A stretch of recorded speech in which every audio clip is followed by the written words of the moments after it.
मुंबईकरांनो, काळजी घ्या, गरज असेल तरच सीएसएमटीकडे जा. फ्रीवेचा वापर करणं टाळा. गरज असेल तरच मुंबईत प्रवेश करा. महिलांनी ऑफिसेसमधून लवकर घरी निघावं. मराठा आंदोलन, मुसळधार पावसाची शक्यता असल्यामुळे काळजी घ्यावी.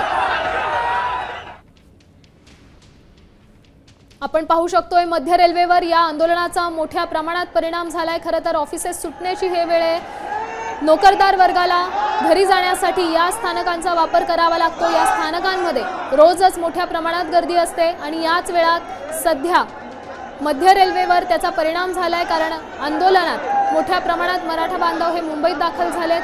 रेल्वे स्टेशन्सवर सध्या आपण ही गर्दी पाहू शकतोय. ही सगळी आंदोलकांची गर्दी आहे आणि याचाच परिणाम मध्य रेल्वेवर झालाय. मध्य रेल्वेची वाहतूक ही काही काळ उशिरानं आहे. त्यामुळे मुंबईकरांनो, ही बातमी नीट पहा. गरज असेल तरच मुंबईच्या दिशेने जा. महिलांनो, लवकरात लवकर घरी निघण्याचा प्रयत्न करा. मोठ्या प्रमाणात मराठा आंदोलकांकडून घोषणाबाजी देखील करण्यात येते. खरं तर आरक्षण मिळाल्याशिवाय आम्ही पुन्हा माघारी जाणार नाही असा निश्चय मराठा बांधवांनी केलेला पाहायला मिळाले आपल्याला. त्याचसोबत आझाद मैदानावर देखील जरांगेंचं उपोषण सुरू झालंय. अनेक नेत्यांकडून जरांगेंची भेट देखील घेण्यात आलेली आहे. त्याच पार्श्वभूमीवर सध्या पोलीस यंत्रणा देखील मोठ्या प्रमाणात सज्ज आहे.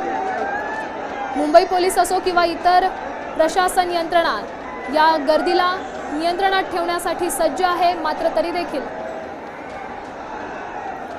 आता isakal.com आहे देशातील नंबर 1 ची मराठी न्यूज वेबसाईट. प्रत्येक अपडेटसाठी isakal.com ला नक्की भेट द्या.